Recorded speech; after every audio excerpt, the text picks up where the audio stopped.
రీసెంట్గా జరుగుతున్న విషయం గురించి మీ అందరికైతే తెలిసిందే. తమ్నెల్లో నేను చూపించిన విషయం గురించి చాలామంది నా పైన అయితే నెగిటివ్ కామెంట్స్ చేయడానికి రెడీగానే ఉంటారు. ఎందుకంటే నేను అన్న మాట చిన్న మాట ఏం కాదు, అభిమానులు కాదు ఉగ్రవాదులు అని ఎందుకు అన్నాను అనే పాయింట్ గురించి అయితే మనం మాట్లాడుకుందాం. మెయిన్గా ఈరోజు ఈ ఇష్యూ గురించి నేను మాట్లాడడానికి గల కారణం ఏంటంటే, ఇది ఇప్పుడు ఇక్కడ ఈరోజు జరిగింది కాదు, గత కొన్ని సంవత్సరాలుగా ఇలా జరుగుతూనే ఉంది. చాలామంది చాలా రోజులుగా వాళ్ళ ప్రాణాలను కూడా కోల్పోతూనే ఉన్నారు. సరే, మనమైతే ఈ విషయంలో ముందుగా అసలు తప్పు ఎవరిది అని చెప్పి చాలామంది అనుకుంటూ ఉంటారు. అటు అల్లు అర్జున్ గారిదా, లేదంటే గవర్నమెంట్ కావాలని అల్లు అర్జున్ గారి మీద కక్ష కడుతుందా, కోపం చూపిస్తుందా అని చెప్పి. ఇక్కడ తప్పు ఎవరిది క్లియర్గా అర్థం కావట్లేదా? తప్పు ఎవరిది అనేది. ఇక్కడ తప్పు అల్లు అర్జున్ గారిదో, లేదంటే గవర్నమెంట్దో, రేవంత్ రెడ్డి గారిదో కాదు తప్పు.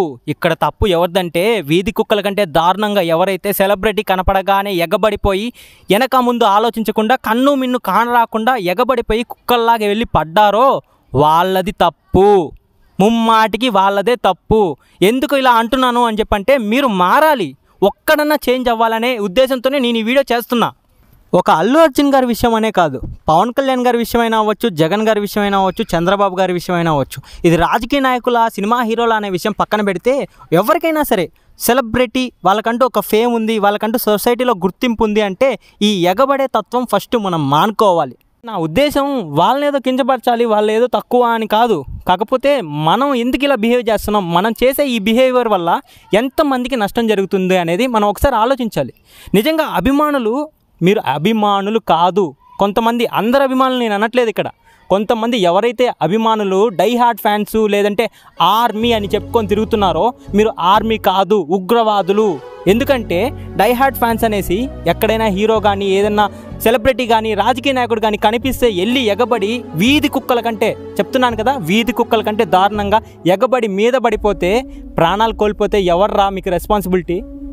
ఒక్క విషయం గమనించండి, ఒకవేళ మీ హీరో గన ఒక అభిమాని చనిపోతే వందల్లో కాదు కొన్ని లక్షల మందిలో అభిమానులు పుట్టుకొస్తారు. కానీ నీ కుటుంబంలో నువ్వు చనిపోతే రేపొద్దున మీ అమ్మ నాన్నకి ఒక కొడుకో, నీ భార్యకి ఒక భర్తో, లేదంటే నీ అక్క చెల్లెళ్ళకి, అన్న తమ్ముళ్ళకి ఒక తమ్ముడో, అన్నో, చెల్లో ఎవరో ఒకరు ఎక్కడి నుంచి పుట్టుకొస్తారు?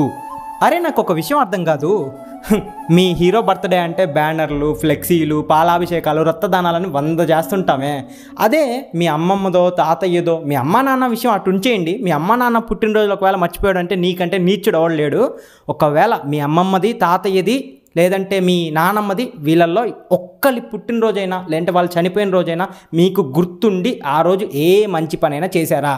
చాలామంది అంటారు ఎందుకు చేయాలి ఏంటి అనేసి. సిగ్గులేదా?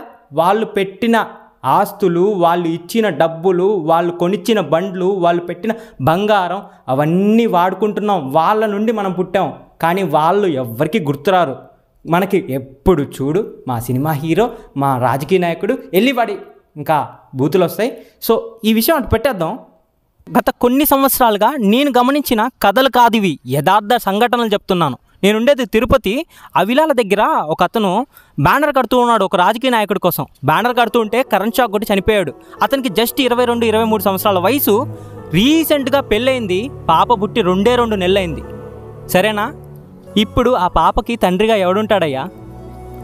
ఎవడుంటాడు? ఆ పాపకి తండ్రిగా ఎవడుంటాడు? వాళ్ళ భార్యకి భర్తగా ఎవడుంటాడు? వాళ్ళ అమ్మా నాన్నల కొడుకుగా ఎవడుంటారు? ఆ కుటుంబ బాధ్యతలు ఎవడు తీసుకుంటాడు? ఎప్పుడైనా ఈ విషయం గురించి మీ మనస్సాక్షితో ఒక్కసారి ప్రశ్నించండి. సెలబ్రిటీ కనపడగానే ఎగబడిపోవడం కాదు. మీరు అనుకుంటూ ఉంటారు మా నాయకుడు అంటే మాకు చాలా ఇష్టం, ఆయన మీద నాకు పిచ్చి అభిమానం, ఎర్రి, ఇంకా ఎన్నో ఉన్నాయి, నరాలని లాగేస్తున్నాయి వాళ్ళని చూస్తే అని చెప్పి అనుకుంటూ ఉంటారు. కాకపోతే రేపొద్దున ఇలా బ్యానర్లు కడుతూనో, తొక్కిసలాటలోనో మీరు చనిపోతే, ఒకవేళ మీ ఫ్యాను, లేదంటే మీరు ఎవరినైతే బాగా అభిమానిస్తున్నాడో ఆ హీరో రూపాయి కూడా ఇవ్వకపోవచ్చు. ఒకవేళ ఇచ్చినా 10-25 ఇచ్చి చేతులు దులుపుకొని వెళ్ళిపోతారు. కానీ జీవితాంతం మీ గురించి ఆలోచిస్తూ మీరు లేని లోటు తీరక బాధపడేది ఏదైనా ఉంది అని అంటే అది మీ కుటుంబం మాత్రమే. మనం దేనికోసమైనా బతకాలి అంటే ఫస్ట్ మనం బతకాల్సింది మన ఫ్యామిలీ కోసం. నిజమా కాదా? ఈ విషయం మీ గుండెలపైన చేసుకొని మీ మనస్సాక్షితో ఆలోచించండి. ఇందాక నేను వీధి కుక్కలతో పోల్చాను ఇలా ఎగబడే వాళ్ళని. వీధి కుక్కలన్నా దాని ఆహారం కోసం వెళ్ళి ఎగబడతాయి, ఏదైనా ఆహారం పడితే తిందామనేసి. మరి మనకేమొస్తుంది? వెళ్ళి ఆ సెలబ్రిటీని టచ్ చేస్తానో, ఫోటో దిగుతానో, అలా ఎగబడితే మనకేమొస్తుంది? ఆనందమా? సంతోషమా? ఆ సంతోషం దేనికి? ఉపయోగం ఏముంది? రేపు పొద్దున్న నుంచి నువ్వు అన్నం తినవా, లేదంటే రేపు పొద్దున్న నుంచి నీ కష్టం నువ్వు పడవా? ఇవన్నీ ఆలోచించు మిత్రమా. ఫైనల్గా నేను చెప్పే ఒక్క విషయం ఏంట్రా అని అంటే, అది హీరో కావచ్చు, ఇన్ఫ్లుయెన్సర్ కావచ్చు, సెలబ్రిటీ కావచ్చు, వాళ్ళందరూ నీ ఫ్యామిలీ తర్వాతే, నీ కుటుంబం తర్వాతే. ఎప్పుడైనా ఎక్కడైనా ఫ్యామిలీతో కానీ లేదంటే నువ్వైనా సరే హీరో కనిపించాడని చెప్పి ఎగబడిపోవడం వద్దు. అక్కడి నుండి ఎంత త్వరగా వీలైతే అంత త్వరగా దూరంగా రా. డిసిప్లిన్ మెయింటైన్ చెయ్యి, ప్రాణాలు కాపాడుకో. ఒక సెలబ్రిటీ కోసం పోయి ప్రాణాలు పోగొట్టుకోవడం ఏంట్రా? మనం ఏమైనా దేశ రక్షణలో సైనికుడిగా కాపలా కాసి వాళ్ళలాగా వీరమరణం పొందుతున్నామా?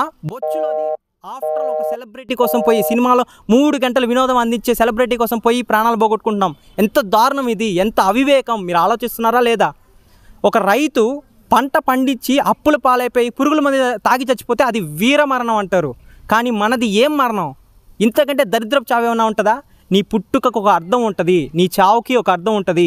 నువ్వు ఎందుకు చచ్చిపోయావు అని చెప్పి ప్రశ్నించినప్పుడు ఇంత దరిద్రపు కారణాలైతే ఉండకూడదు. నీ కుటుంబానికి నువ్వేం చేసావు అనేది ఆలోచించు. ఈ వీడియో వల్ల నా కోసం దయచేసి ఒక్కడు మారినా, ఒక్కడు అలా ఎగబడకుండా మామూలుగా అయినా నాకైతే అదే చాలు. నేను ఆ ఒక్కడి కోసమే కష్టపడి ఈ వీడియో చేస్తున్నాను. మీకు ఒకవేళ నేను చెప్పిన మాటల్లో నిజం ఉంది అనిపిస్తేనే ఈ వీడియోకి లైక్ చేసి ఏదో ఒక కామెంట్ చేయండి. నెగిటివ్ కామెంట్స్ చేసుకునే వాళ్ళు చేసుకోండి. డిస్క్రిప్షన్లో కావాలంటే నా అడ్రస్ పెడతా, నేరుగా నా దగ్గరికి రండి, ఇంకా క్లియర్గా ఎక్స్ప్లెయిన్ చేస్తా ఈ సబ్జెక్ట్ గురించి. Thank you for watching this video. Bye bye, జై హింద్.